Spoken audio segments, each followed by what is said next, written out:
Good morning, good chashuv, Rabbi. Thank you for coming. Please help yourself to breakfast, anonymously sponsored. A special thank you to Josh Jano for a beautiful musical hallel and Musaf.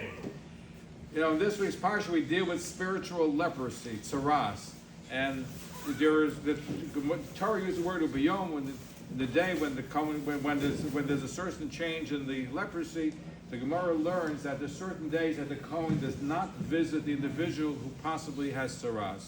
And one of the examples that's given is a chassan, a groom on the day of his wedding. The Kohen Dvar does not go visit him because there's potential that he can have tzaras. It would make the wedding. It would take away from the simcha from the wedding if he's a spiritual leper. So he doesn't visit him. So the Emrei Emes, the Ger Rabbi answers the question. We know, according to tradition, that on the day of a wedding, a chassan and kala, God forgives all their sins.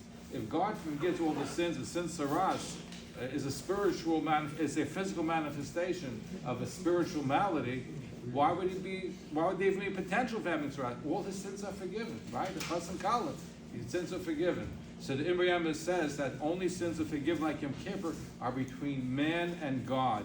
Any sin between man and man is still not forgiven unless you go and ask Mechila. Same thing in Yom Kippur. Yom Kippur only forgives on sins that between man and God, between man and man, is not forgiven. Similarly, we find that Esav, the wicked Esav, married Machalas Bas Yishmael. So the Medrash says Machalas becomes the word Mechila, forgiveness.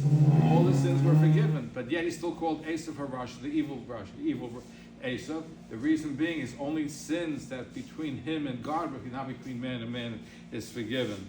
So same thing with a chassan kala. On the wedding day, only sins that are forgiven are between man and God, not between man and man. And one great rabbi pointed out that God's forgiveness of a bride and groom is his wedding present to the bride and groom. Have a wonderful, have a good Chodesh.